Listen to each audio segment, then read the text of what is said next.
Hello and welcome to Reddit on Reddit, the internet's auditory version of Reddit. I'm Nelson Allingham, joined by Michael Campbell. What's going on, Nelson? I'm a bit tired Are you? of your shit. Straight away. Yeah. We're supposed to be cordial at the beginning, get everyone's energy levels up. Now you've brought me, and therefore I would say half the listeners, because I think they're 50-50 split between you and I, Oh, okay. down. Oh, Yeah. I see. You've Thanos the audience. Yeah.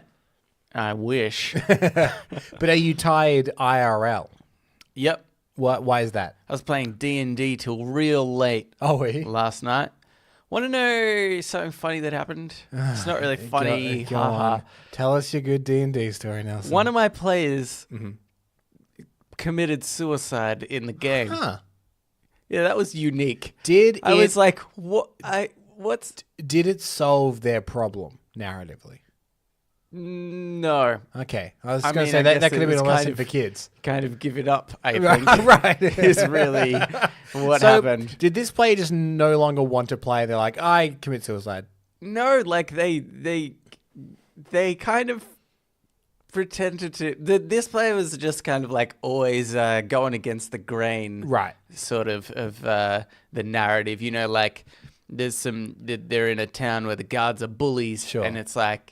He's like, doesn't like the authority. And I think him as a person, like, Right. In real life, Confrontation. doesn't like, the oppression of authority. Yeah. So he has, he decided, I think, to try and cause as much trouble as he could. But because, the world reacts the kind of same way, he just got in trouble. He ended up getting put in jail. And in jail is where he managed to tie a noose. Wow. I didn't realize what he was going to do. He was like, I want to make my clothes into a rope. And then I was like, okay, well, you're going to have to do a check for that, So I made him roll. And I was like, okay, yeah, it's pretty sturdy. And he's like, okay, and I want to tie it around the bars at the top of, this jail. So And I was like... alarm I bell's was still like, not ringing. Yeah, I was like, okay, it's going to be hard. And I told him, I was like, the window's really small. I don't know if you're going to be able to actually... pull the bars out. It's going to be really hard to do. You can't climb out the window. He's like, it's fine. Not a problem. I said, okay, well, it's a bit high up, so, roll another cheek. You're going to have to do some athletics to get up there, get the rope around and tie it off. And I told him what he had to roll, and he rolled higher than that. I was like, okay. And he's like, right, now I want to hang myself. And I was like, oh. Well, I guess there's nothing stopping you. Did you make him do a roll for that? No, I didn't, because I was like, well, there's no, you've gotten up to the point where you could just do it. So, I want to get in front of a controversy. yeah. Last week I said to you that I was waiting for my telling a friend to come through. Yeah. But it still hasn't come through, Nelson. Yeah. I see what you did there. Can I tell you what I did? You can pretend like you did this last week Well- and then claim it for now. What I did is I made up an official certificate in Photoshop saying this Okay. certifies that I have been told about the Reddit on Reddit podcast. Okay. And we'll listen. And then I tried, and I didn't just want to give it to my girlfriend because she writes in all the time. and Yeah, it's- yeah. So Lame. I actually went out to people that may not have heard of the show, and I was like, "This is the email address. Can you email this certificate in as an official recommendation of the show?" Right. But so far, no one has. They've just poo-pooed it. But in doing that, Nelson, I have done, and new listeners, we'll get to Reddit in just a sec. Yeah. I did something I don't often do, Yep. but I checked our reviews. Because we're always telling people to leave reviews, but we never really check them. Yeah. And I can tell you now, so we're sitting on an average rating of 4.6, Yes. and we'll get to why we're not 5 in a moment.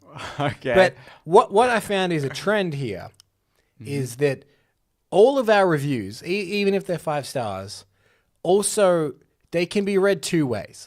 Okay. They can be read as a positive or a negative. Okay. So, for instance, this one here, it's from Khan Ki Khan, and it was from last year. Yes. And it says, my favorite podcast. Absolutely love the banter. I hope you guys don't go anywhere for a long time. Okay. Which both sounds like he wants us to stick around, but also for us not to succeed. I hope they don't go anywhere. I hope they stay exactly where they are. Yeah, you're at a good level right now. Don't get any more traction or less traction. There's also one here from Jess Kerr, and it says, I don't give a fuck in podcast form. Go in expecting nothing and open-minded, and you'll pick up on the shenanigans. Okay. So again, it is in a sense it's positive, but also, like many people, this seems to be a sentiment of don't expect anything. Yeah. Well, I mean, I don't and you'll have think fun. I think this is how we represent our own show. What's true? To be fair, they're really just echoing our thoughts and feelings of this podcast. And I know what you're thinking. 4.6. That's good, but it's not 5. How can we get it to 5? I can tell you, because Chad Sternburn. See, I'm realizing that you have a difficult time reading screen names. Yeah. It's now just dawning on me how difficult some of them might be. Exactly. And he's only rated as 2 stars now. Oh, what? No, but let me explain. Okay. Because you've got an opportunity. And I say you, not the collective we. You have an opportunity here. Okay. He said, no timestamps for each topic. You get 2 stars because I appreciate your commitment to creating a good podcast. But the lack of timestamps make me believe this might be my last time listening. 5 stars for this to be corrected. So if you were Nelson to Let take me tell you, I'm going to take that 2 stars and run with it. I guarantee you, this is actually somebody whose comment we've used before. Mm-hmm. And I get replies quite often on the account because I message people. I say, hey, we've used one of your comments or posts on our podcast. You can listen to it here if you want. Yeah. But I very specifically don't put timestamps. And I have people come back and they say, oh, thanks for that. At what time does mine come on? And my theory is, well, I want you to listen to the podcast and hopefully become a regular listener. Such a shady practice. But if I tell you the timestamp, you're going to listen to your answer. And sometimes we'll use somebody's like shower thought, and then we'll be like, oh, actually, that's a shit shower thought now that we think about it in the light of day. And so I don't want them to go onto their timestamp, realize that we've just bagged the shit out of them, and then that's it. So I'm sorry, there will never be timestamps, ever. Well, that does mean that, unfortunately, and we still ask you to rate and review at the end of the show, but it just means we'll never be at 5 stars. Yeah. But, 4.6, not bad. That's fine. Not bad. As if that person's going to go back and re-rate us 5 stars. We'd have to private message him. Hey, you said you'd do it. We did that thing. Can you actually do it? Yeah. Maybe I'll just do it for 1 episode. And so that he does it. And then what's the chances that he goes back like a 3rd time to re-rate it 2 stars? Anyway, enough of the admin out of the way. Let's get into Reddit, Nelson. Anywho, Reddit on Reddit. This is the first Reddit on Reddit. This is by Midnight Cigarette. And it was in the Ask Reddit subreddit. Don't hit that button, Canberra, for God's sake. I never would.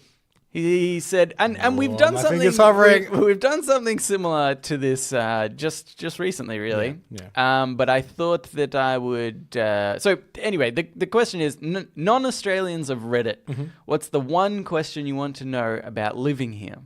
Okay. So I thought I'd go into all the questions that people left, and we could answer them. Okay, I like this outreach program that we're doing too. Yeah. Because a majority of our listeners aren't from Australia.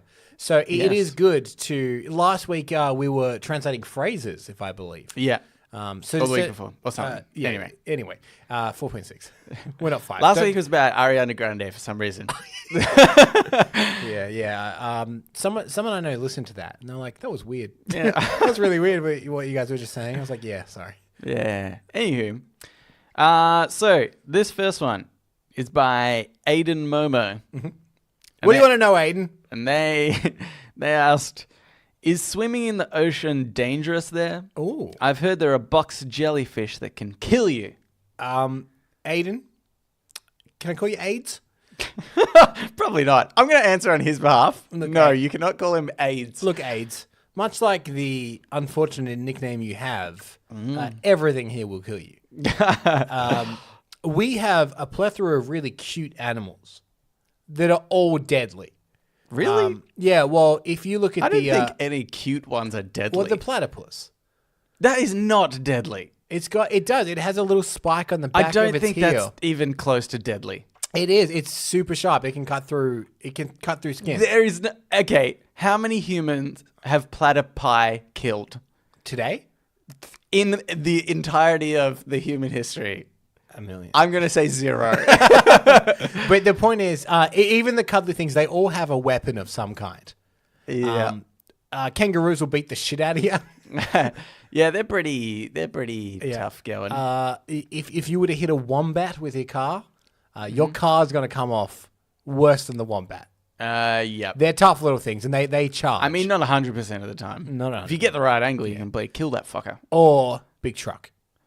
Or a big truck, you make a mess of that. Yeah. But is I it... thought you... Sorry, this is where my mind went. I thought you meant if you run your car into a big truck. Yeah, that'll kill you. We have trucks on the road. Yeah. And if you run into one, that'll kill you. AIDS. The trucks here will kill you. I think that you're giving poor examples. I'm sorry to say. No, that's okay. Because you are giving circumstantial, Yeah. times. Like, I'm sure that if we went and poked an ox or something, in the eye enough times, it's going to probably kill us. Yeah, with a truck. Yeah, with the truck. No. So what I was doing is giving a classic example of fear mongering that Australians like to do. That's very accurate of that. If you ask any Australian, they'll tell you that everything will kill you no matter what. Yeah. You'll be in your house at night. Yeah. Your dog will get kicked in by a kangaroo. And that's the end of you. So we do have a lot of deadly stuff. But that being said, we live in a metropolitan area, so we don't see any of it. There's the only thing that I think could be in a metropolitan area that would kill you is murderers. Obviously, we have them here. By the way. Yeah, we got those. Yeah.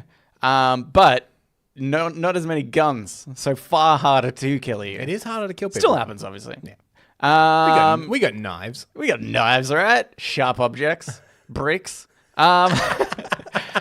Heights of which to throw people off. So many ways to kill people in Australia when you think about it. In a way, using a gun is very close-minded. yeah, that's right.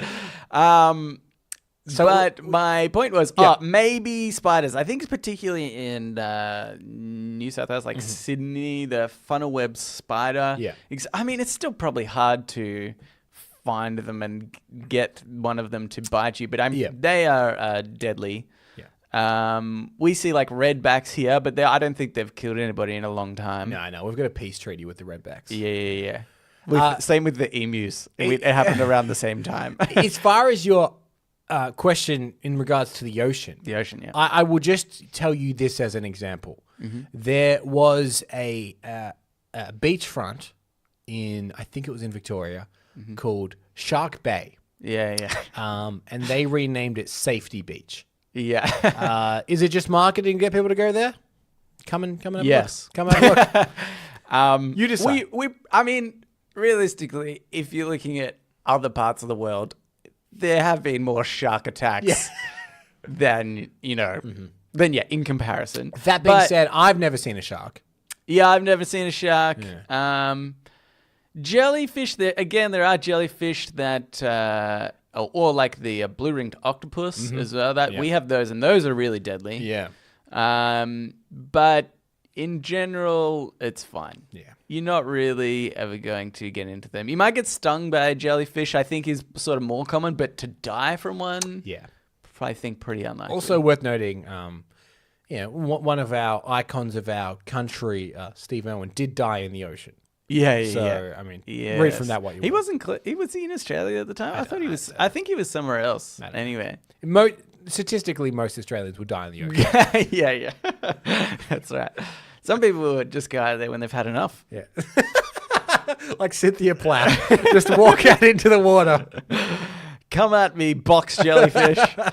Okay, here's another one. This is by DDub83. Okay. Is it weird having Christmas in the summer when all of the pop culture music and movies come from the Northern Hemisphere? Yep. Yeah. It's pretty weird. Yeah, it is weird. And it's annoying. Well, I want to sing that song every time I hear it around Christmas. That's I've been dreaming of a white Christmas. I've been dreaming of one because I haven't ever experienced or seen one. We do dream of a white Christmas. We dream of it all the time, every year. What's this? Or just snow. We don't even what's really this have person's snow. name? D-Dub. D-Dub. Can I call you AIDS? Can I call you Cancer? Sometimes what they do, AIDS, is they try and release an Australian Christmas song, or they'll try and decorate things in a theme called an Aussie Christmas. Yeah. And in which Santa will wear a pair of board shorts. Yeah.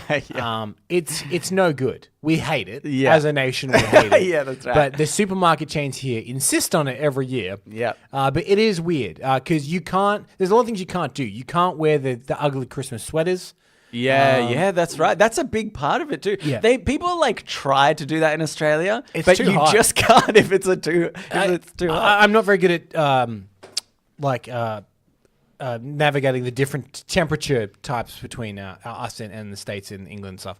It's like 40 to 45 degrees normally on a Christmas day, which I think is around 100. I think Like 90 to 100. I have no idea. It's really hot. Fahrenheit. It's pretty freaking also, hot. I mean, that's that's pretty hot. We can't roast chestnuts on an open fire because it is total fire ban. Yeah, that's right. At the time of the year. That's very true. Yeah, actually. Our country is so prone to bushfires that there are just big sections of the year where just total fire ban, and that goes through Christmas, so we can't do a lot of that stuff. I think I saw a post on Reddit not that long ago that showed the because we have like bushfire threat signs. Yes. And somebody posted a picture and said the second level of this sort of scale is like extreme or something like that. It's like safe, you can have a fire, no chance of a bushfire, and then extreme. And then it only goes up from extreme. Exactly, it's pretty crazy. So if you could roast chestnuts on open fire, but you would look at a big fine. Yeah. That's and possibly leaving lots of people out of a home. Yeah. But yes. Okay, this one is. By the way, I stopped reading after the second one. I don't know what the rest of these are going to be like. Historically, this has gone fine. I've done that. I've done that previously. Okay. This is by K-pop Don't Stop. Okay. What's it like to have a huntsman in your house?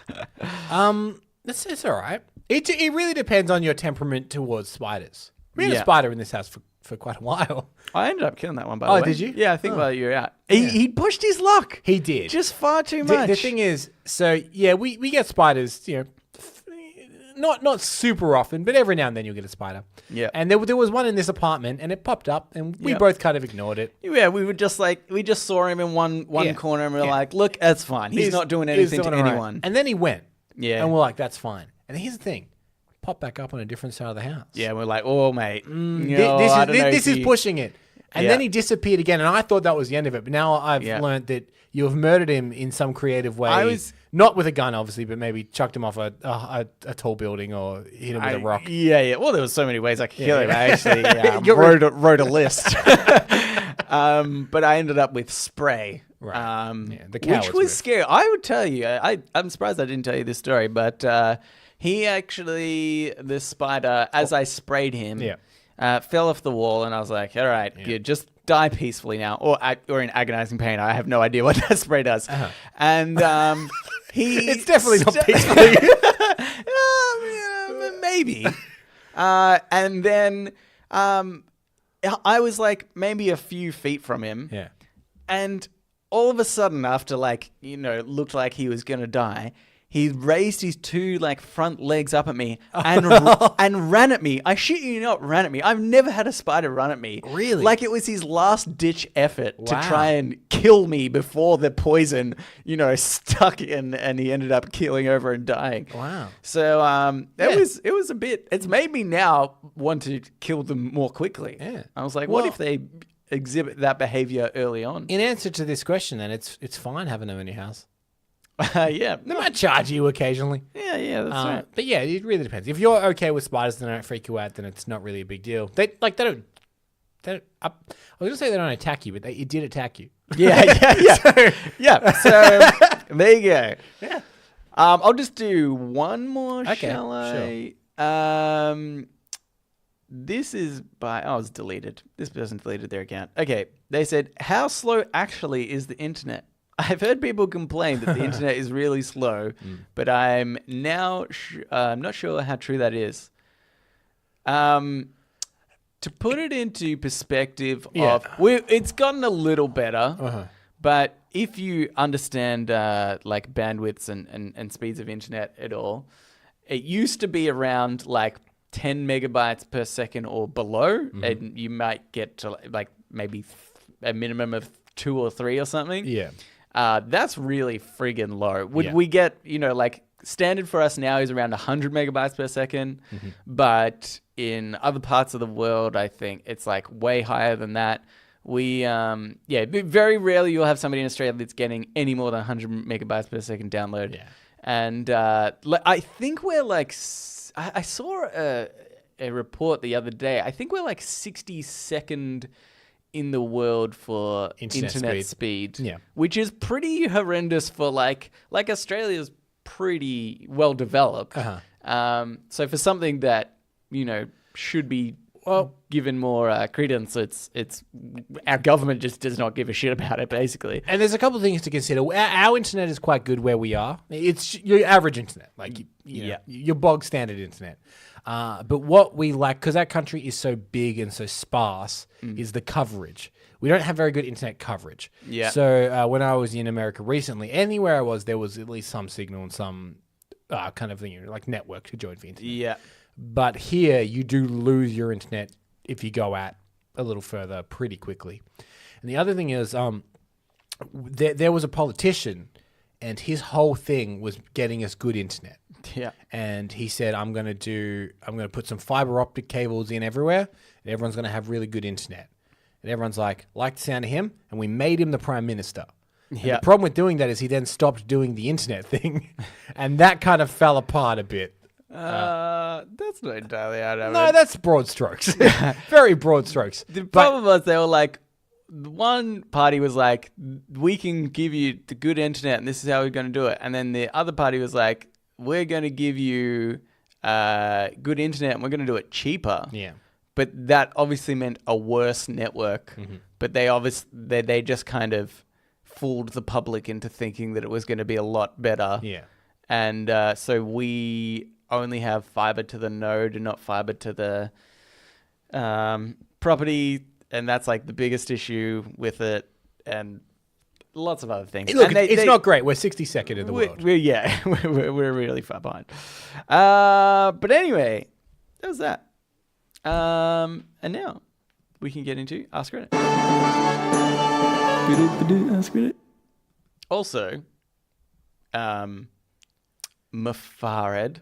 Yes, we do call AC/DC Akadaka. That's true. Also, we named we named a lane in the city after them, AC/DC Lane. Oh. Also, we have Batman Avenue. Yes, Batman lives there. He does, yeah. Okay. Anyway, this Ask Reddit is by Quantum Cyborg. You must play a game with a serial killer. Okay. If you win, you live. If you lose, you die. The serial killer lets you pick the game. What game do you choose? Okay. You know how we love loopholes? Yeah. Can we invent the game? Oh, I like where your head's at. Yeah. I like where your head's at. Because you could invent a game, what am I thinking?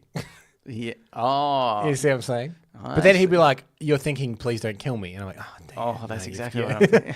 Or I've outsmarted him with this game. This high-stakes situation has made my mind very easy to read. Yeah. But let's constrict it to games that exist in the world currently. Okay.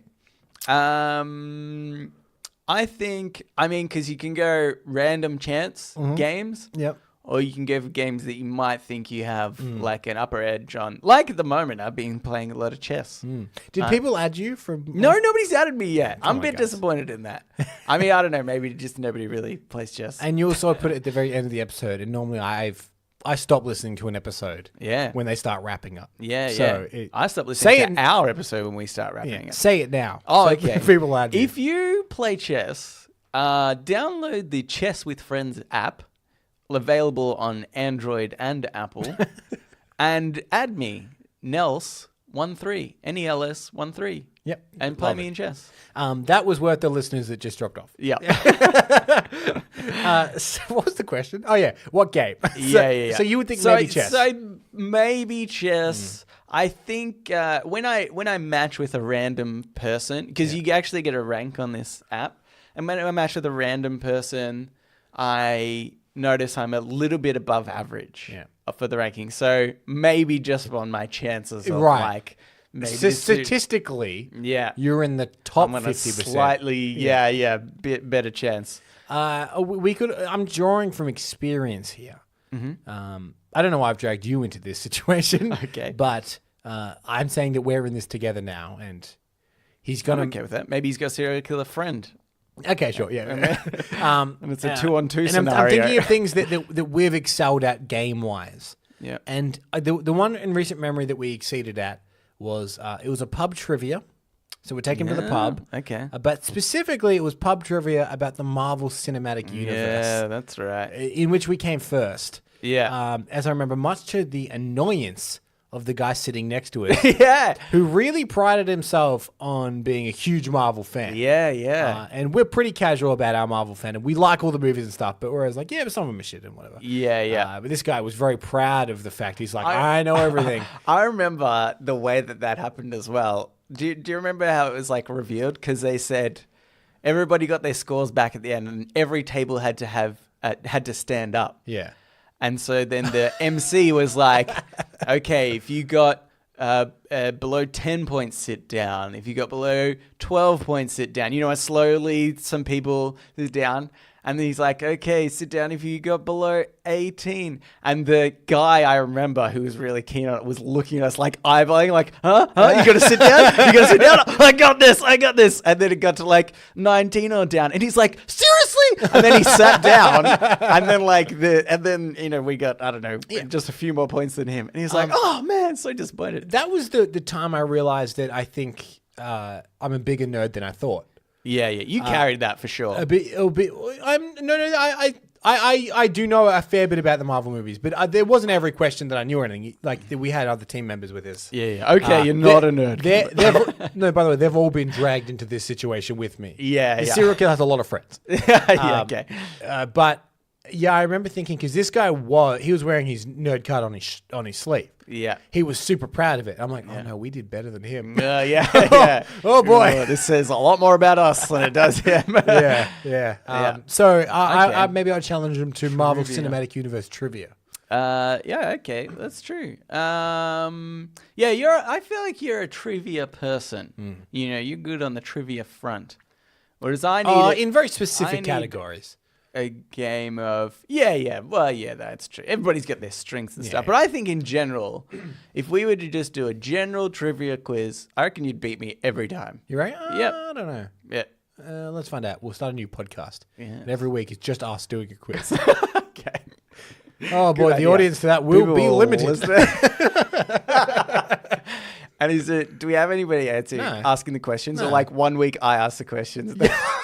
The next week you ask. No. We can do worse than that. Okay. Because we compete against each other every week. Yeah. Robotic voice. Oh, okay. What was the capital of Chechnya? Yeah, but who organizes the questions? I mean, like somebody has to type it in for the voice. You know what, Nelson? Let's scrap it. I don't want to do it anymore. Yeah. We've pointed out the only flaw in this plan. Otherwise, it was perfect. And other games, you know what? Twister. Because if I feel like I'm going to lose, I'm like 80% of the way to a chokehold. That's true. I would choose Twister once I'd sized up my assassin. Yeah. If he looked limber and skinny, yeah, I'd be like, I'm going to keep Twister on the shelf. Yeah. But if it was a bit chunkier and heavy set, Yeah. man, Twister every time. Some some fatso. Wait, then maybe is there just two opposite ends of the scale? So what's a game that somebody very limber would be bad at? There isn't one. That's Yeah, the thing. damn it. It's an advantage. It's an advantage in every way. Yes. Who can stack the most bricks on their chest? I don't know. Maybe that's something. Oh, maybe the game is who's the shortest. Yeah, that's right. Foolproof plan. Okay, Cambo, I got another one for you here. Okay. This one might sound like where I put it on here just so that we could have an opportunity to defend ourselves, but it's definitely not that. This is by Dan. How do you feel about the recent YouTube videos profiting off of people's Ask Reddit threads and personal experiences? You might have to say, what is this? So, I actually looked further into this. It's unusual. And I'm going to say it's worse than what we do, okay? In terms of stealing people's content. Oh, yeah. We barely steal it. But what this person does is they get an Ask Reddit thread and they just put a screenshot on YouTube. And then, you said robotic voice before, they actually use a robotic voice to read out the Ask Reddit thread that they've put the screenshot on. And then they put people's answers that are interesting. Again, just with a screenshot and then with a voiceover. And for some reason, and maybe you can tell me this because you're kind of like, optimizing clips and stuff on social media. Yeah. But they put a Simpsons character on the like thumbnail at the start for no reason other than it's, I don't know, you might be like, oh, it's a Simpsons thing, but it's not. Okay. So I don't know. Okay. So this person takes Ask Reddit threads and puts them online. Yeah. Is it popular? Some of them actually have a lot of See, that's annoying. downloads. Yeah. I was like, I don't even understand. Like, why would anybody just listen to an Ask People Reddit? talk about an Ask Reddit thread. Maybe no, because at least we're like adding our own content on top of it. But this is like never you could good, just is it? scroll in it. I think it must be for people who can't read, but want to keep up to date with Reddit, or just visually impaired in general, perhaps. Well, this flies in the face of a review that we got from Becca D. Okay. Who said, this is a great giggle and I like the idea of Reddit, but I hate all the reading and or suffer with temporary blindness. Then this is the podcast for you. Yes. Don't let them know about this YouTube channel. Yeah. We want them coming in here. Oh, God.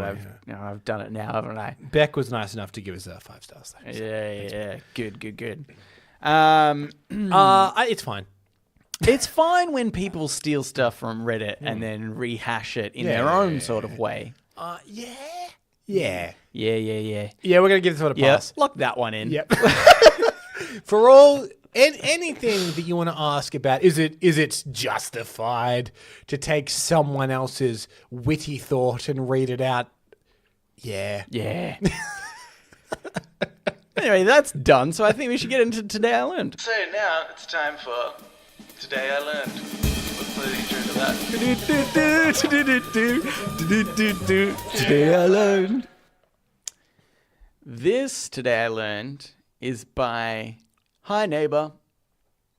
Today I learned in 2002, paramedics in Poland were arrested for killing patients and selling their information to funeral homes who would contact their relatives to make funeral arrangements.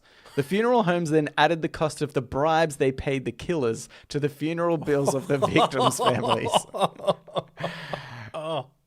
That's some effed up shit. That is next level crazy. That's conniving and also that is one of the most evil things that I've just heard anybody do. I don't know about too much about like funeral costs.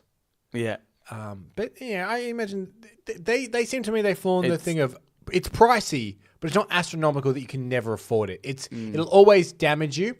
Yeah. But it's not going to like completely ruin you. It's only because of the add-ons, right? So, Well, this because- is my question is, what was the bribe that they're adding on?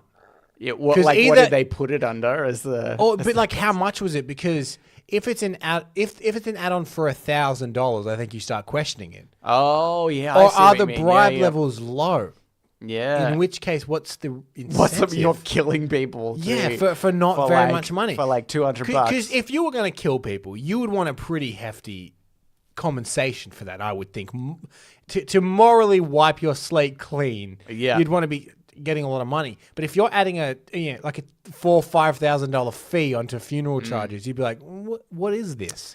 But if you just put $100 onto every item, that might go unknown. Like, for example, you're choosing a casket. Yeah. That's probably like a few $100. Yeah. Maybe even, I reckon it might be even in the $1,000 range. I have a feeling that caskets are quite expensive. Yeah. And so if you just put an extra $100 on top of that, then it's like flour. You probably choose flowers as well. Yeah. Chuck $100 on top of that. Yeah. Nobody really knows. All these costs, nobody really knows what they should be paying And here's for the thing. I don't know the difference between a nice set of flowers and a bad set of flowers. Yeah, yeah. So I could just pick a bunch of flowers and like, that one's $400. Yeah. I'd be like, And you're maybe. okay. Yeah. Maybe it is. I don't know. Sounds about right. Yeah. And because as well with funeral homes, right? Like you're never really in a position unless you're pre-planning your funeral, which people do, as they get older. But if it's a sudden death or something, or somebody hasn't planned their funeral, generally you're not going for who's the cheapest. You're going for like who's the most caring and going to do like all the little things that we want to add on to, remember the person who passed away. Yeah. So cost probably does, aside from like I have this budget, cost probably doesn't matter. So if somebody's like getting maybe it's like $1,000 bribe to kill somebody, then and somebody's like, okay, my budget is $2,000 on this funeral, then the funeral home goes, okay, we'll just give you $1,000 worth of stuff, Right. and then just That's good. mix in the rest. That in this scenario that we've concocted, by the way, that they have an adjustable scale to fit any budget. Yeah, it's but pretty. also include this bribe. It's caring. Yeah, it is It's caring. caring. In a way, yeah. Yeah. I'll go on record and saying my funeral can be cheap.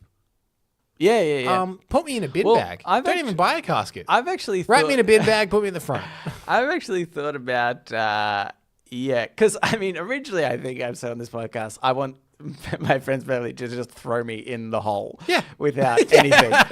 But You know what? If I die somewhere that's out of the way, just leave me there. yeah, That's all right. if I'm in a ditch somewhere, if I'm just a bit off to the side, Chuck a little cardboard box over me or something to hide me. we could walk into the ocean. It's a possibility in Australia. That's true. Just get eaten by a shark in no time. Yeah. But I think there's this service that you can do, which is to create your own coffins. Oh. I know there's like it's generally for retired elderly people. I think there might even be a company that goes around to like retirement homes. Right. And just does this as a service, like over a week or something. You just make, if you want, you can make, and obviously it's a lot cheaper because the caskets themselves are expensive. That is hard because when we worked at the cinema, I had a hard time asking people for their seniors card. Yeah. Like just to prove that they were a senior citizen. I don't think I'd have the balls to be like, when you die, what do you want? I think it's an empowering thing though. I think I want to create the coffin that I lie in when I die. Yeah, okay. I think that's more of a like I've contributed something to. Do you reckon you could have a confusing like after death situation? So you'd be like, cremate me, put me in an urn, put that in a coffin, bury that. Yeah, I'm sure people do. I mean, people put their urns, the urns from the cremated ashes in behind stone walls. So Like little tombs, for lack of a better word, I guess. Like little, Yeah, that's right. Yeah, no, I want a full that's like body. pretty close. I want a full body coffin. Yeah. I want it to be the size that you would bury me in. Yeah. But with just a little urn with my ashes in it. I also want... I want somebody to cremate me. Yeah. And then add a bunch of like glue to the ashes. Yeah. Mold the ashes into the shape of my body. Put that in a casket. Bury that. I don't know if that works because... Add extra ashes if you need the volume. Add other people. I understand. Yeah, because that's a sort of thing. I mean, the plot of land in which you're buried on, that you only rent that out for, I think it's like 100 years. Yeah, I've heard. It's probably different all over the world. Yeah, but so if you've got some of those urns that are about to expire in their place, chuck their ashes with mine. And I must say, as a millennial guy, which we both are, I'm already annoyed enough that I am pretty much going to have to rent houses for the rest of my life. Yeah. How annoying is it that you have to rent your grave as well? You can't even own that. Oh, jeez. Jesus. That's why people like chuck me into the ocean or something like that. Yeah. But I listened to I think I've talked about this before, but Neil deGrasse Tyson spoke about how cremation is worse because there's always like small particles of you that will leave the atmosphere, and really you should keep everything in the atmosphere. That's why burn me, bury me. Yeah, it's the perfect solution. No, it's the process of burning in which you... It's not like some of the ashes afterwards escape out of the urn. And so that was a really dumb thing to say. One of the many, Kevin. No, it's okay. You're forgiven. Thanks. Okay. Let's get into shower thoughts. Okay. Shower thoughts, shower thoughts, shower thoughts, shower thoughts. This shower thought is by a poetic turtle. You know what? You know what it is? It's a poetic turtle. Hey, that's a really dumb thing for you to say. It was. Yeah. Okay. Only humans are smart enough to propose a plan to stop the next great extinction. And, unfortunately, the only species dumb enough to reject such ideas. Yeah. That is a pretty sad truth, isn't it? Yeah, we are both intelligent and equally dumb. Yeah, it's that... I mean, at least it's not the same people being like, hey, this would work, but let's not. Yeah. Like, at least it's two sets of people. Yeah, that's true. It is frustrating for someone to go, hey, look, we're past the point of no return here. And we need to change drastically to fix it. Yeah. And the other person's like, oh, well, prove it. And they're like, well, no, we have. Yeah. Look, this is the proof. Yeah. That's right. And they're like, and the one half is like, your proof isn't proof to me. Yeah. It's such a weird mindset. Yeah. That being said, some people think the earth is flat. So yeah, that's true. Who knows? Like some people are idiots. Yeah. I mean, I think the problem is though, right? Because you're like, to go on your point, right? I'm just going to be negative about the human race for a bit. Yeah.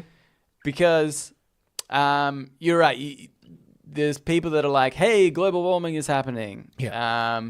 And then other people going, I don't believe that, or show me the proof, or, trying to think of excuses. Sure. But it's not really half-half. I would say there's a much larger majority that's like, hey, this does exist and it is impacting the planet. And everybody, majority of people are like, yes, I understand this fundamentally. You can look at the evidence and it's right there. But to use us as an example, right? Like we believe in global warming. Yeah. And it's a harsh reality, and I wish that we could stop it more actively. We dream of a white Christmas. We dream of a white Christmas. It's just bloody melting.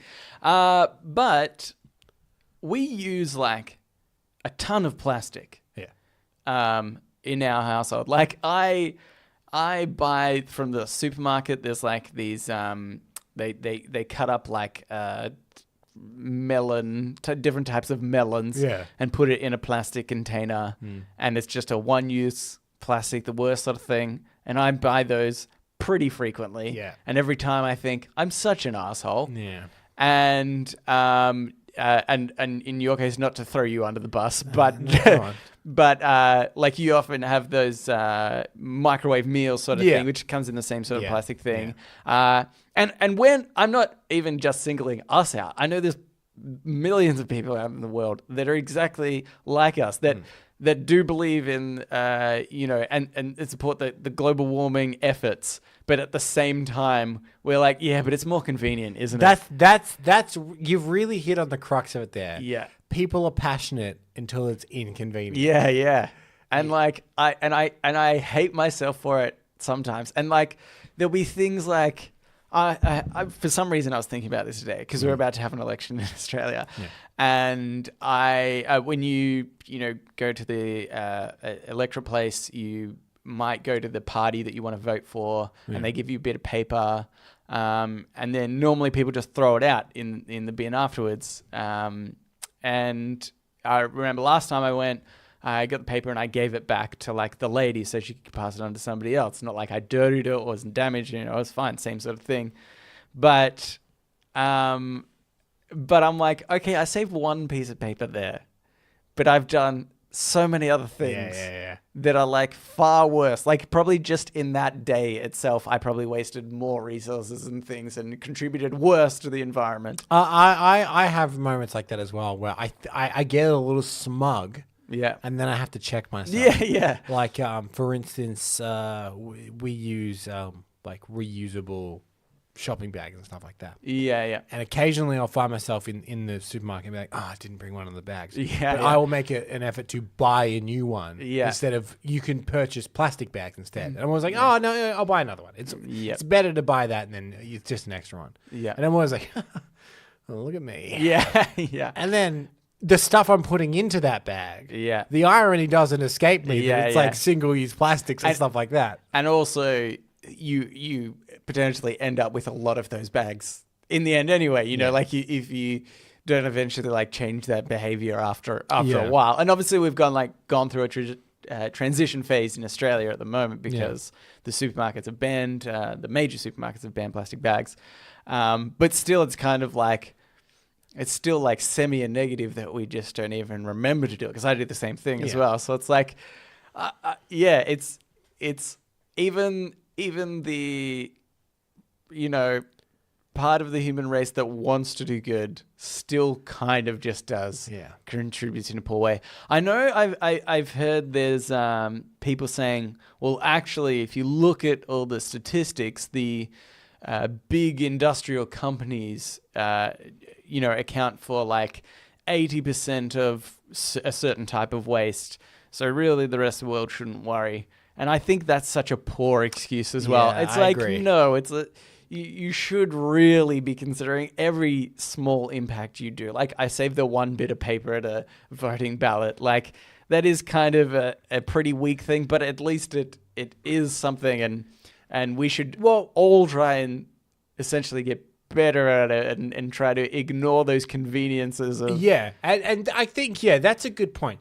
Because it sounds like we're kind of almost poo-pooing the idea of like, well, you're trying to do something, but it's being outweighed by all the negative you do. Yeah. But that being said, buying the reusable bag instead of a plastic bag or recycling a single piece of paper or whatever... It does help. There's no harm in doing that. And it's inherently a good thing that you're doing. Yeah, yeah. But you just need to be a little bit more conscious about that as well, I guess. Yeah, yeah. That was fun. Make a fart joke, Cambo. I farted. Oh, good one. Good one. That's actually damaging to the ozone layer. Oh, no. Here's another one, Cambo. Please. This is by Travaise. Wait, just on fart jokes. Mm-hmm. Do you remember this slight tangent? Yeah, okay. I like that you actually are talking about fart jokes. We went to the comedy festival recently. Yes. And there was a poster for a comedy show. Oh my God. I think it was.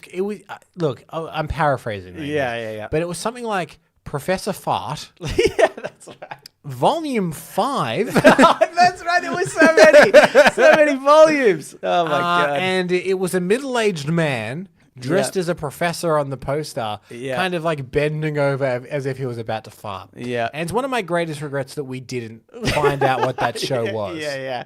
Just to see how terrible it was. Yeah. I think there was a turd pun. I think they used the word turd in a sentence to make a pun. Yeah. It was horrendous. Anyway, this one is by Travaise. The age when you are most useless, 0 to 4 years old, is also the age when you get the most compliments. I'm going to slightly challenge this. Okay. It really depends. No? Like, you need to define the word useless. Useless as in, like, if you're helping around the house, yeah, you're pretty useless. Yeah. But if you're a hot single dad trolling for ladies, that's real useful. That's a useful 4-year-old you've got on your hands. Yeah, absolutely. Yeah. Or an uncle. I've been in the situation where I'm looking after my niece or nephews, and actually, I remember one time looking after my nephew, and he was crying. He was just in such a bad mood, and I was like waiting for his mum to come out of the shops, and so I'm like sort of just bouncing him. I'm holding him, and he's just cracking it, and this older lady sort of walks by me, and she goes, "Nice work, baby daddy," and gives me a wink. Ooh. I was like, this was weird, because it wasn't like, it was kind of condescending. Right. I think it was kind of like, oh, you've got a new kid and you don't know what to do. Yeah. And I was like, hey, don't judge my circumstance. Nelson, she's negging you. Oh, that means she likes you. That's how she gets. Also, I would say shoplifting. Pretty useful. No one's going to suspect. Tuck it in their diaper. Tuck a Mars bar in their diaper. No one's going to check a kid. Yeah. If they are going to check it, melted chocolate looks exactly the same as a turd. Worst case scenario, they check the kid, they find the Mars bar. You're like, oh, I'm sorry, they must have grabbed it. Yeah. Well, that's true. You've got an alibi. Actually, yeah. See, the problem. Scapegoats. 4 years old. They're great scapegoats. Yeah, 4 years old though is a bit too old. At that age, they can speak for themselves. And I feel like. But no one's going to believe them over you. Oh, yeah. It's you know what? You're right. It's pretty unreasonable. Sorry. He does this. He likes to lie. Sorry. I could just imagine my niece being like, but you put the chocolate in my pants. I'm like, oh, yeah. Are you going to believe that? That sounds ridiculous. Me, a grown man with a young child, putting chocolates that, okay. Oh, God, it's far worse when you say it out loud. But I am, you know what? I am sick of complimenting my niece and nephews for just like the smallest things. Because fundamentally, like they go to the toilet, they do a poop. Like, hey, well done, you went to the toilet. Like, come on, everybody does that. Fundamentally, on a grander scheme, even just locally, what have they done?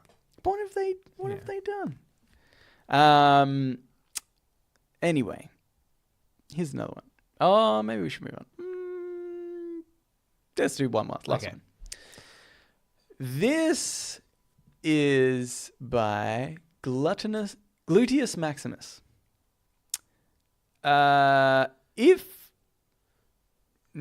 This is by A.W. Sloss. Okay. If alternate universes existed with an infinite amount of realities, there could be a reality where you are writing this instead of reading it. / saying this instead of listening to it. Yep. Do you think about that, listener? Oh my God! I'm being Podnapping. See, I've just worked out the dynamic only now, 135 episodes in. Where you always have the escape code if you have nothing to say to just press the next segment. But that's fine. The restraint I've used for so many episodes. Should be applauded. I'm impressed. See, imagine if I put a timestamp for that guy. And he's like, they just literally cut. They didn't even talk about it. They said it once and that was it. Yeah. I mean, it's an interesting thought. But what are we going to say about that? Not interesting enough to Because continue the on. way, look, not to talk about this post that we tried to skip over, but that is the way infinite realities work. Mm-hmm. Yes, there would be a universe in which that happened. Yes. There's nothing else to say. But imagine what the listeners could add to the show. Well, If they were... No, this is more of something where we just give a bit of silence and they think about what they could add if they were one of us. all right, guys, you've got 3 seconds. All right, that was enough. We edited the silence out. No, I just got bored of counting to 3. What a short attention span you must have. 1, 2. Oh, this is going forever. All right. Anyway, we're in Podnapping, where we nap a pod. We take a segment or topic of conversation from a podcast that we've listened to throughout the week, and we steal it for ourselves. Yeah. Again, using other people's content's fine. Yeah. We have established this earlier in the show. We just want to Double down on it, if anything. Yeah. Cambo, it's your week this week. Did you know that? It's not my week this week. It was my week last week. No. I did. What did I do last week? Yeah, I did the feedback, the female talk show feedback thing. Oh, okay, cool. Well, I do have one. Don't worry. It's right. It was almost ruined. I freaked out. We for a almost second. had to go back to shower thoughts, and we ended so abruptly. Cambo. I'd have to play the theme again. It'd be a whole thing. So I have been listening to a podcast called Without Fail. Okay. It's a podcast by Gimlet, who do like Reply All and stuff like that. And it is a podcast in which they interview successful people about times that they have failed before they were successful. Okay. And they talk a little bit about the businesses that they ran and they failed and what they learnt and then how that was applied to the successful business. Now, the successful business I want to talk about this week is Reddit on Reddit podcast. Okay. And luckily, I do have a special guest. And he's one of the hosts of the Reddit on Reddit podcast, Nelson Ellingham. Because, Nelson, I believe that before this, you ran an entirely different venture that I was hoping you could tell us about called Lightning Disco. Yes. Now, every chicken has an egg, as they say. Lightning Discos. Discos or disco? Plural or singular? Lightning Discos. I think it was plural. Plural. It plays an interesting part in the origin of this show. Yes. Because it was Nelson's... I did Cambo's disco party when he was only 13 years old. And he was playing a fine selection of podcasts. Yeah. He said, "This is interesting. I have similar taste. Yeah. Let's do one together." Reddit didn't even exist then. We had to wait for it to come out. No, one day, we were just at dinner, you, I, and another friend. Yeah. And you were just telling us... This was on our road trip across Australia. Yes. This slightly bizarre story of a business that you ran from a very young age. Yes. That was so interesting that I just started recording it. Yeah. Now, I don't expect... Because that was kind of lightning in a bottle. Yeah. But I do think that what you did was interesting. Okay. And I would like you to take us through it. I think you're gonna have to prompt me with questions because I think that's what made it more interesting the first time. Because I was like, I don't know what's interesting about this. It just Okay. all happened to me. So- but I can start off anyway. I guess. Sure. The what happened when I was younger, very young. I was still in primary school. Yeah. So this is probably I would have been like 12 years old, 11 or 12 years old. Yeah. And I had a friend the same age as me. Actually, he was a year younger. Yeah. And he had acquired over a few years disco lights and equipment, like a smoke machine, a mirror ball, lots of different types of those spirally lights, a strobe light. And then I think a bit of, no, not even audio equipment then, actually. And he got asked by someone to do like a family friend's birthday party. Because for some reason he was like collecting this equipment, like asking for it for birthdays and stuff like that, but wasn't really using it aside from it just being in his room. Yeah. And so he did this party, and I think the first one was without me. But we were really good friends at the time, and our families were friends. Our parents were friends. and they said, somebody suggested, oh, why don't you get Nelson to do the next party with you? And so for a little while, I think we essentially just had like family, friends, kids parties that we did. And so we're really young, obviously, at this age. We're 11, 12, 13, and we're doing parties for like maybe 6, 7, 8-year-olds.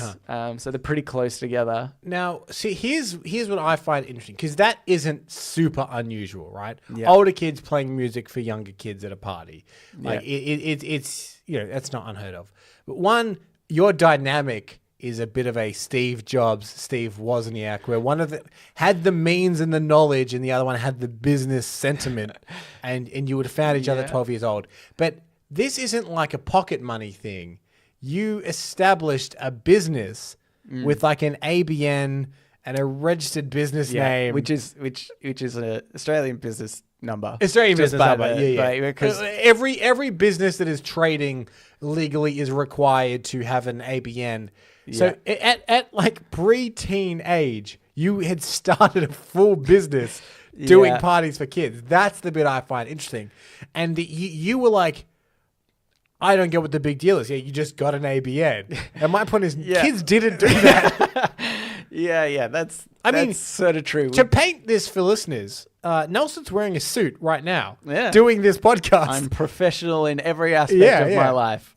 That's not a joke, by the way. Nelson is wearing a suit. I just came back from work, home from work. But yeah, so yeah, that's right. We actually gained like a lot of momentum pretty fast. How old were you when you were I remember gaining the funniest momentum? thing was like the first disco parties we did was like we had just a boombox for the audio component. Yeah.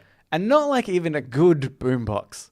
It was just kind of a shitty, probably, maybe like $50 one or something that somebody got at Kmart. And you're just playing CDs from it? And we're just playing CDs. Yeah. So then if you wanted to change song and you have to like eject it, there's a bit of silence while we put another CD and go to the track. So you weren't creating custom CDs? I think we did, but it didn't. You evolved into that. Yeah. Right. And the thing that really made us successful with the kids' party was that we didn't just play songs. We actually got them to play games and stuff. So, and first every single party, we started with the Macarena and then we did the Nutbush, just to like get the kids moving and into it because everybody knows that. And then we would play a few songs and then they'd sort of dance around a little bit. But some kids like really nervous, especially young boys are really nervous and like don't want to dance at all. So we'd play like 1, maybe 2 songs, and then we're like, okay, time for a game now. And then we'd use like the strobe light sometimes, which was just kind of like the cool effect. But when you're young, that's like the most amazing thing in the world. So you took it from this. So at this point, your lightning discos, you're properly registered as a business and you're doing pretty well. Do you upgrade your equipment? Yeah. So we went straight to, we got like big speakers. I don't know. I don't know the lingo for speakers, but the speakers were like, like belly button height. Right. And we had obviously 2 of them, 2 big ones, and then we bought a mixer, and then we had 2 Discmans that you plugged into the mixer. So you had like a little sound desk. Yeah, so that you could switch between the 2 oh my God. Seamlessly. You could go from Macarena to Nutbush into half a second, Cambo. None of the awkward. Just sec, guys. Just sec. Just changing it over. So you were doing like at 12 or 13, you were taking money earned from a business and then reinvesting it back in the business. I would have just gone to the milk bar with all of my money and brought, soft drink and candy and stuff like that. But you were like, no. Yeah. We can actually double our profits if we invest this money back into the Yes. company. Now, I also... look at where you are, Cambry, doing a podcast. where you are the host of a podcast. I read the stuff out. Yeah. But then, if I remember correctly, you got like official lanyards. We got lanyards that said stuff. We had business cards. We had a website. Actually, here's a task for anyone if they can be bothered. Yeah. I'm pretty sure with the right search criteria, and you might have to go off the first Google search page. Yeah. You might be able to find our old Lightning Discos website. How did you make the website? Because It was just a free one. There was like Right. free webs at that time, Sure. I think. Yeah, so it was like a little template. Because I was going to say, now it's pretty easy. You've got a lot of services that build pretty good websites. Yeah. So I was thinking Yeah, back then... it was like a shitty website. Yeah. Okay. But we even got we got corporate gigs as well. So we got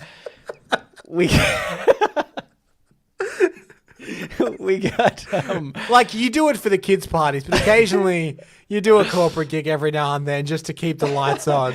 well, it was still always for, Who's hiring it was kids? Still always for kids. It wasn't like it was like businesses that had a lot of families. So it was like a Christmas business family get together thing. Right. And so we were there. That was like, the parents had talk to each other at the back, and we kind of entertained the kids. So and the parents looked was on. it, because I'm picturing here like they've hired like maybe like a little venue, and the parents have one DJ that's doing them, but then the camera pans across to a small room, and then you're just in a separate room with the kids doing that disco. No, we were in the we were in the same room as the adults, Yeah. and we were just playing pop songs, so it was like pretty generic stuff. Giving out business cards for every now and then. everyone. Yeah. Well, at the end of the night, we'd give out network. business cards to the parents. But it was good. You and I had different. At age 12, we had different years. I'm telling you that much. Yeah. I mean, this was from age 12 to like 16, I think we stopped. Right. And we ended up stopping because we kind of just got to this awkward old age where it was like, it was kind of a selling factor, like the interesting concept of, in fact, we had a slogan that was never send an adult to do a kid's party. That's not bad. Yeah, That's it's pretty good, right? It's pretty good. And so that was kind of a bit of a novelty of it. But then we started becoming like angsty teens. And nobody really wanted to hire us. You're playing too much of My Chemical Romance now. Yeah. Like, this isn't what we signed up for. They're so angsty. Yeah. But yeah, there was like we did a lot of parties in the years, like what was that, four or 5 years? It would seem before we met. Yeah. In our early 20s maybe. I lived a lifetime. You lived a lifetime because, and maybe this is an upcoming Without Fail podcast, we haven't even touched on your child acting career, which in itself is an odyssey. Yeah. But Nelson Alham, co-founder of Lightning Discos, thank you so much for joining us. We do know that you are now a successful DJ in the podcast medium. Yeah. But I wouldn't say successful. You know what? Don't listen to the podcast. I hear that you're rated 4.6 out of 5 as an average on the iTunes store, which is above average, I would suggest. And here's the thing: we'd be rated 5 if my co-host would time the segments, but he doesn't want to. So. But I would just like to thank you for coming on my version of Without Fail, and thanks for having me. Regaling us that story of Lightning Discos. No problem. All right, well, that was that. I feel like I need to get out of character. All right. For some reason. Yeah. It was still me. It was me the whole time. But now we can move on to Ask Me Anything, where listeners of the show, just like you, listener, can write in and ask us anything you want. Yep. So I go on here from Abigail. She said, first of all, I hope you enjoyed this picture. And we'll post this picture onto our socials. We will post the picture. But it made me think of the podcast when you guys talked about ugly young babies. And it's a meme. Yeah. So we'll post that to our social. Anyway, I enjoy listening to y'all. If you could eliminate one inanimate object from existence, what would it be? You guys are thebomb.com. Now, Abigail, I need to say that legally we are thebomb.com.au. Yeah. We have to add that to our addresses here in Australia. It does ruin the sort of rhyming the run of phrase. that saying. But we're just legally obligated. Yep. Or if we get properly certified, we could be thebomb.gov. That would be great. Yeah. Or like .edu. We're educational. Let's be the bomb.edu. Yeah. Because we teach others how to be the bomb.com. Yeah. Okay. .au. I mean, I think I could answer this question for both of us. Okay. Yours would be Federation Square. I forgot about Federation Square. Mine would be the Eiffel Tower. I think. Because I think for some reason I thought it wasn't going to be that great, even though I've never been there. Yeah. You were very down on a thing you've never seen. Yeah. There is more than one Eiffel Tower, I believe, in the world. Would you get rid of all of them, or just the one everyone makes a big fuss about? I meant the one in Las Vegas. Oh, Obviously. right. Keep it in Paris. Is there really more than one Eiffel Tower? Yeah. I mean, not an Eiffel Tower. You just mean the same construction like the Eiffel Tower, right? Take this with a grain of salt, because that is a fact I got from the movie series National Treasure. Okay. But they visited a different Eiffel Tower that was almost identical, but in Asia. I'm so confused. I've never heard that before. Yeah, look, again, I Hey. got it from National Treasure. And I Yeah. am led to believe from that movie that the back of the Declaration of Independence is also a map. Well, have you checked it? And I'm what- not that's what I'm asking saying. you, I'm asking the listeners. Huh? Can you fact check that accurately? Probably not. Yeah, Fed Square. Get rid of it. Federation Square. Fed Square. We're just getting rid of landmarks. I know, maybe Abigail was hoping smaller inanimate objects, but we're going for the biggies. You know what you could do? Yeah. If you really hated the right person, you could, because she's saying inanimate objects. Yeah. But if you took away somebody's pacemaker, you could kill a person. That's true. Well, I'm just saying, you Yeah. know? Abigail, I'm thinking about assassinations all the time. Again, here in Australia, we need to get creative. We need to get creative. We with can't shoot deaths. them. Yeah. So sometimes we have to wish their pacemaker out of existence. It's tell you true. what. It's just the, you know, it's the way the It cookie really crumbles. opens up a whole new world of assassination when you move to a country with stricter gun laws. Yeah. I'm telling you. But okay, other than that though, I feel like those are weak Weak sauce. weak sauce. So What other inanimate objects? you know, You know what? I'm going to be socially conscious here, Nelson. No, okay. There is it's like on urban furnishings and stuff like that. There are small little like silver rails and stuff that are put in to stop homeless people sleeping on benches and that's true. sleeping on ledges and things like that. Yeah. And they are designed just to be uncomfortable. Yeah. So you just can't get comfortable there. You can't sleep there. Yeah. I would probably move that kind of stuff. Okay. I think that's a really horrible thing to do. Yeah, I do think that sometimes. I'm and- like, it's kind of just a little bit Yeah. mean that they're doing it. And I understand fundamentally that businesses do sometimes suffer if there are homeless people around their storefronts and stuff like that. Yeah. But I think a human life always trumps any kind of corporate Yes. entity. Always. And just having some dignity to let people live, yeah. I think is important. So I would get rid of all that urban architecture that does that. Okay. All right. That's a good. Beat that. But This is you a could game, by only- the way. see, you Abigail, I didn't read it all, but Abigail said it's me versus you. You could see one inanimate object. You just got rid of like one tiny little bar or something somewhere. So this Cambo is gonna trump yours tenfold. Oh, no. And you need to be a listener of this podcast. But I would get rid of the Montague Street Bridge. People keep running into it. Yeah. I think that gets a shout out on this podcast more than it's ever got a shout out on anything. Well, it used to be about Monopoly and about Elon Musk and Ally Ice and Cola LAIs. Now it's about the Montague Street Bridge. and Federation Square. Yeah. Two very specific Melbourne references. Yeah. Monopoly is worldwide. Everybody knows that. Elon Musk, Musk. very famous. LAIs, I don't know. Yeah, I don't think that's fine. But we have so specifically made them Melbourne-based. Yeah. Not just Melbourne-based, but quite close to us. Yeah. That we're really alienating a lot of people. That's true. Whatever. I don't care. That's what Yeah, I'm okay. gonna, that's what I'm getting rid of. That's a great one. Yeah. I will declare you the winner. I mean, presumably it's bad for the people trying to cross over, but whatever. Okay. I have another one here. It's by Cousin Rowan. Okay. He says, gentlemen, interesting... Gentleman.com.au. Thank you very much. Ron. .edu. Interesting... Okay. Rowan brings up a good point here. Yeah. I realized after reading this email the first time.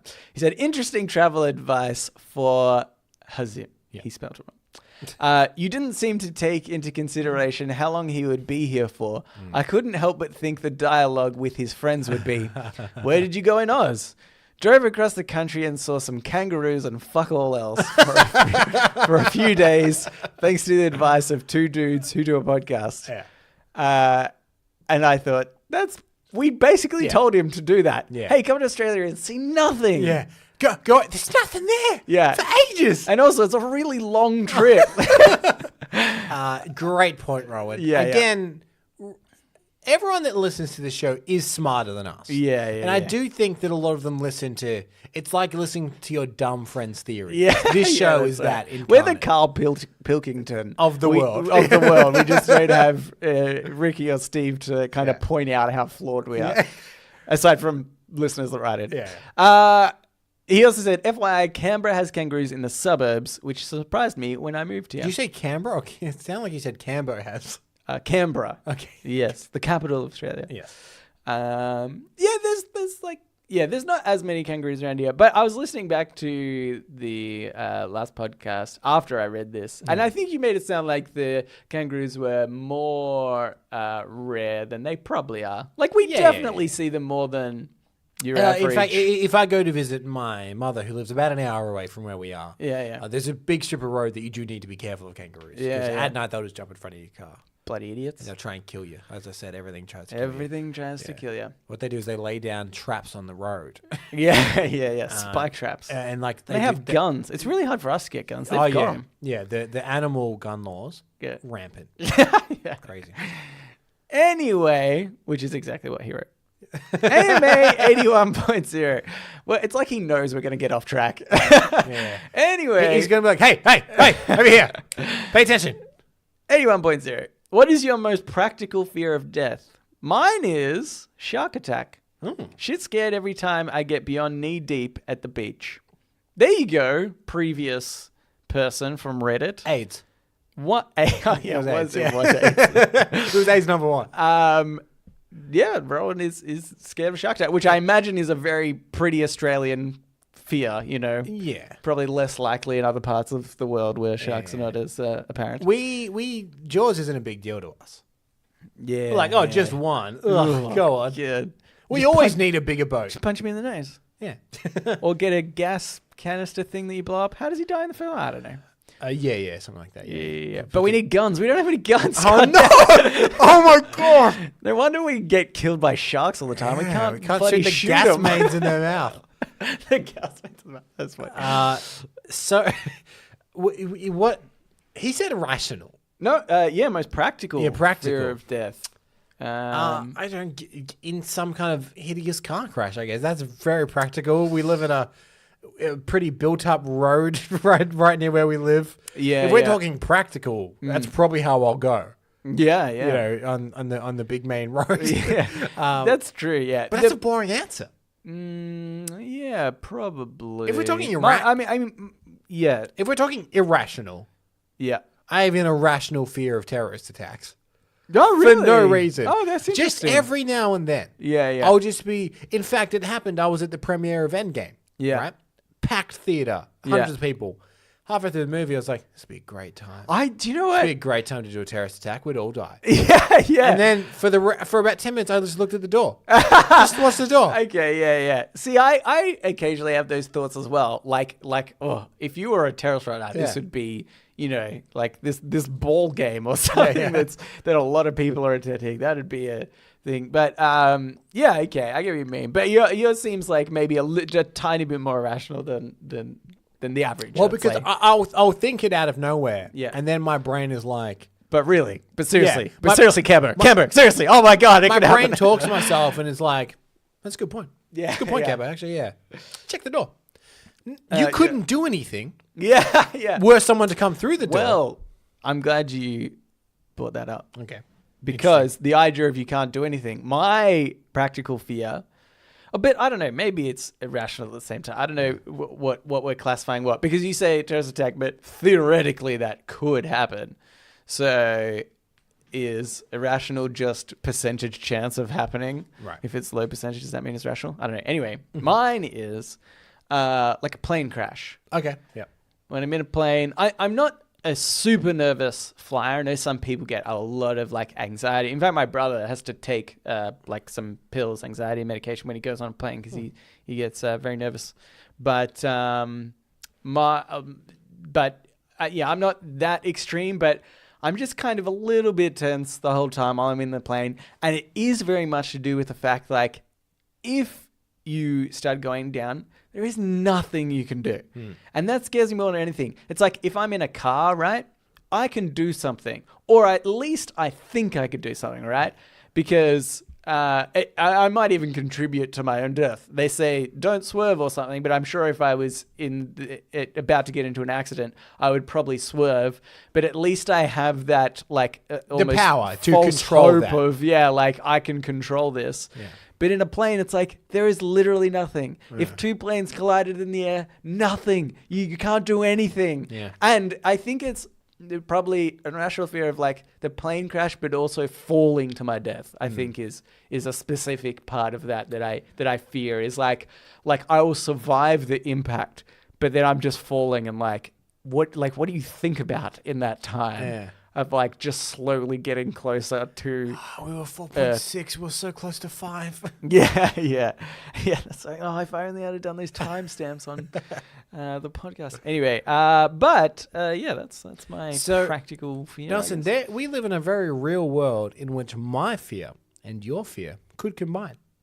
Oh shit! Yeah. Oh, think about it. boy. We should never take a plane together. Yeah, that's right. That's just we're a both no-no. just on edge the whole time.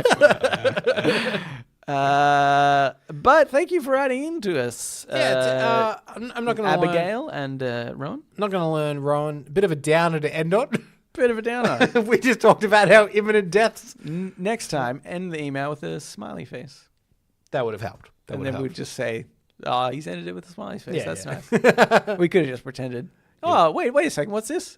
Oh, he's ended it with a smiley face. He's done an attachment. We didn't see the attachment earlier. Yeah. Anyway, if you would like to write into us, you can do so. Reddit podcast, READIT podcast, gmail.com. Yep. You can also reach us on Facebook, our Twitter, and our subreddit. They're all READIT podcast. And you know what? Try MySpace. Try MySpace. Does that even still exist? We haven't made one, but maybe someone has. Somebody else did. Can you even get... Does it still exist? They take that down? I don't know. I Who's don't know. using MySpace? Just Tom. Tom? It's just that Bloody one. Tom. Yeah. No, I remember he sold MySpace ages ago. Yeah, he's living on an island. Oh, yeah. We also asked that if you could rate our show 5 stars. I swear to God, if I see a 4 or lower, I'm going to lose my shit. And don't think that rating us lower is a way to get mentioned. We won't ever read reviews again. We won't. This was a once-off thing. We also asked that you ask a friend. Yeah. Because we think word of mouth is the best way to expand podcasts. Yeah. Maybe if we gave you a shout out of any kind, show a friend the shout out, send in the episode. Yeah. Oh, that's a good idea. We've sort of tentatively been doing we'll tell a friend because if we're holding you accountable, we should hold ourselves accountable. Yeah. Have you done more? I've done more, yeah. Sorry, I was on one and done, and then my thing didn't even get done. Well, maybe it shouldn't be every week, but in fact, I didn't really go out of my way this week. This is kind of just overflow from last week, right?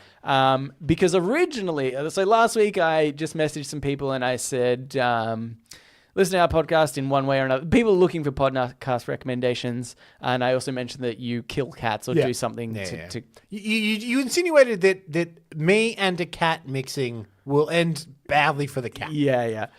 But I also, prior to that, was trying to but okay, I've just learned more information as I was bringing up Twitter on my phone. So as I was trying to think of things to do, I thought about what if I use reverse psychology on somebody and tell them not to listen. Yeah. And then maybe they will. And then I kind of thought a bit guilty about that. Like, who am I going to target? People asking for recommendations. Do I say, oh, no, don't listen to us? I don't know. I felt like it was almost too manipulative. So I was like, I'll do it to somebody that I don't really care for. And so I thought, well, who don't I really care for? I don't really care for anti-vaxxers too much. Fair enough. So I searched hashtag anti-vax. And I stumbled across this one, which was by anti-vax Brittany or something. Anti-vax Brit, and the Twitter handle is name is It's Brittany Bitch, and she wrote, "Hey all my hashtag anti-vax friends, I've decided that I will do a face reveal if this account ever reaches 10,000 followers. By the way, it's at like 100." I want to go mainstream. So what better way to do that and let everyone see one of the many faces of the anti-vax movement? I found this just astonishing because why she sort of knows that she's wrong. Yeah. Because she's like, I don't want to show my face yet until I have enough support that I feel comfortable coming out. It's like, what an idiot. And like, unless you're a super famous person, which I don't think this person is, then you're not, like, well, it doesn't matter what you look like. Nelson, put it together. It's Britney, bitch. Oh my God. What if this is Britney Spears? It could be. I never thought about that. You know what? Very much could be. Anyway, so I replied to this. And I just wrote, please don't listen to our podcast. We don't want our listeners to get the measles. And because I thought, really, my theory was as solid as hers. Sure, yeah. You know, she listens to our podcast. Our listeners might get measles. Yeah, that has about as much merit, as much scientific evidence. Yeah. And so it didn't really get a response, I think, last week when we did the show. Well, she got too many followers. I've since got 8 likes from people. And she replied and she said, didn't plan on listening to your shitty podcast. How does she know? And which I thought was hilarious, that she replied, it kind of means that it worked. Like, I obviously just wanted a response of some kind. And I hope that she just listened kind of out of spite to be like, I will bloody listen. What is this show they don't want me to hear? Yeah. This is nonsense. And then I replied to that, thanks. Which, again, I got a few likes for. And somebody I've just realized, like, added on to her comment that said, didn't plan on listening to your shitty podcast. They wrote, as if anyone even cared if you would listen to their podcast. So that's very well done, Nelson. Tell a friend, tell an enemy. I don't know. Who don't you like? Tell them not to listen. Yeah. Tell your friends to listen, and tell your enemies not to listen. Yeah. That's right. That's how you do it. Yeah, absolutely.